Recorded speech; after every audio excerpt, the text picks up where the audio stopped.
সে মিন হুয়ানকে ফিরতি বার্তা পাঠিয়ে তার বাসার কাছের পার্কে সে মিনের সাথে দেখা করার কথা জানালো। মিন হুয়ান তার কাছ থেকে এত ছোট বার্তা পেয়ে অবাক হলো। কি এমন হয়েছে যে সে এমন আচরণ করছে? তাকে ফোনের দিকে তাকিয়ে থাকতে দেখে তার বস জো জেন হিউক তাকে অর্পিত কাজ শেষ করার কথা মনে করিয়ে দিলেন। মিন হুয়ান দ্রুত ফোন রেখে রিপোর্টটি বসের হাতে দিল। কিন্তু তার রিপোর্টটি বসের মনোপুত হলো না এবং সে শুধু মাথা নিচু করে ক্ষমা চাইল। জেন হিউক তাকে কঠোরভাবে মনে করিয়ে দিলেন কাজে মন দিতে। অফিস হোমওয়ার্ক করার জায়গা নয়। তাকে রিপোর্টটি আমার লিখে জমা দিতে বলে তিনি সেটি টেবিলের ওপর ছুঁড়ে ফেললেন। মিন হুয়ান মনে মনে খুব রেগে গেল এবং বিড়বিড় করে বলতে লাগলো যে জিন হিউক কেবল মামাবাড়ির জোরে এই পথ পেয়েছে। টেবিলের অন্য পাশে থাকা জো সুমিন তাকে চোখ টিপল এবং কাজ শেষে পানীয় পানের আমন্ত্রণ জানিয়ে একটি চিরকুট দিল। মিন হুয়ান ভাবল সুমিন সত্যি মানুষের মন ভালো করে দিতে জানে, তার কাজগুলো খুবই মিষ্টি। মিন হুয়ান আরেকটি চিরকুট লিখে সুমিনকে জানালো যে জি1 কাজ শেষে সবাইকে তার বাসার কাছে আড্ডা দিতে ডেকেছে। জো সুমিন মিষ্টি হেসে রাজি হলো ঠিকই, কিন্তু ভেতরে ভেতরে সে রাগে ফুঁসছিল এবং তার বার্তাগুলো উপেক্ষা করার জন্য মনে মনে জি1কে অভিশাপ দিচ্ছিল। মিন হুয়ান প্রথমে নিচে গিয়ে গাড়িটা একটু গুছিয়ে নিতে চাইল।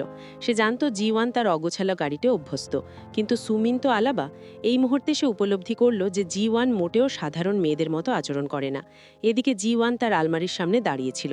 সে বিশ্বাসই করতে পারছিল না যে 10 বছর আগে পোশাক সম্পর্কে তার কোনো ধারণাই ছিল না। তার সব জামাকাপড়ই ছিল সেই পুরনো সেকেলে বাটন আপ শার্ট। সে কখনো মেকআপও করত না, সবসময় পনিটেল করে চুল বাঁধত আর বড় চশমা পরত, যা তার সৌন্দর্যকে সম্পূর্ণ ঢেকে রাখত। আজ যেহেতু তার প্রেমিক এবং প্রিয় বন্ধুর সাথে শেষ পার্টি, তাই সে এভাবে যেতে চাইল না। জি1 তার তার্লিং আয়রন হাতে নিয়ে সুইচ অন করল।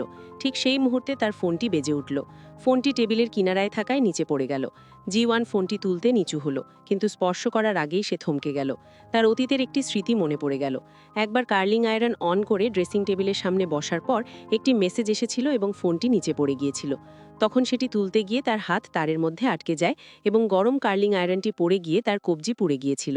অতীত থেকে শিক্ষা নিয়ে সে এবার সাবধানে ফোনটি তুলল এবং তার কবজি অক্ষত রইল। এতে জীবন বিশ্বাস করতে শুরু করল যে ভাগ্য পরিবর্তন করা সম্ভব। তার ফোনে মিন হুয়ানের মেসেজ ছিল যে সে পথে আছে এবং তার জন্য একটি উপহারও আনছে। উপহার? জীবন তার স্মৃতি হাতড়াল। সেদিন মিন হুয়ান আর সুমিন বিয়ার এবং ফ্রাইড চিকেন এনেছিল। তখন সে বুঝতে পারেনি যে ওই দুজনের মধ্যে কতটা ভালো রসায়ন ছিল। হঠাৎ জীবনের মাথায় একটা পরিকল্পনা এলো। সে ভাবল কিভাবে এই দুজনের উপর প্রতিশোধ নেওয়া যায়। তারা যদি একে অপরকে এতই পছন্দ করে, তবে সে নিজের বদলে জো সুমিনের সাথেই পার্ক মিন হুয়ানের বিয়ে দেবে।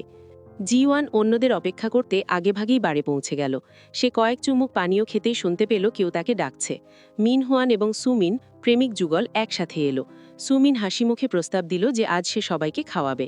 মিন হুয়ান বুঝিয়ে বলল যে সুমিন কেবল জি1-এর চিন্তায় এখানে এসেছে।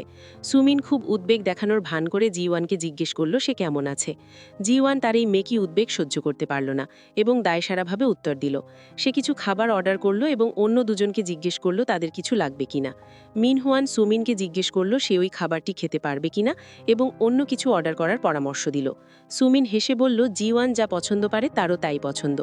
জি1 সুমিনের কানের দুলের দিকে নজর দিল। সুমিন তাকে ঠিক একই রকম একজোড়া দুল উপহার দিয়েছিল এবং জি1 বুঝতে না পেরেই সেগুলো পড়েছিল, যা তাকে মোটেও মানাতো না। জি1-এর সামনেই সুমিন কোনো দ্বিধা না করেই মিন হুয়ানের সাথে গল্প করছিল। মিন হুয়ান মন্তব্য করল যে সে অবাক হয় এই ভেবে যে তারা দুজন এত ক্লোজ ফ্রেন্ড, অথচ দেখতে কত আলাদা। সুমিন চোখ টিপে বলল যে ছোটবেলায় জি1-এর কোনো বন্ধু ছিল না, তাই সে সবসময় তাকে আঁকড়ে ধরে থাকত। সুমিন নিজে খাটো হওয়ায় সে এমন পোশাক পরে, কিন্তু জি1-কে দৈত্যের মতো বড় বলে সম্বোধন করে তার প্রতি ঈর্ষা প্রকাশ করল। সুমিন সীমা ছাড়িয়ে যাচ্ছিল। সে মিন হুয়ানের হাতের উপর নিজের হাত রেখে বিস্ময় প্রকাশ করল যে তার হাত কত বড়, ঠিক জি1-এর হাতের মতো। সুমিন হেসে বলল যে সেও জি1-এর মতো হতে চায়, ডাস্টবিনের সামনে দাঁড়িয়ে থাকা এক সুন্দরী দৈত্য। জি1 শান্তভাবে তার পানীয়তে চুমুক দিল এবং কথা বলতে শুরু করল।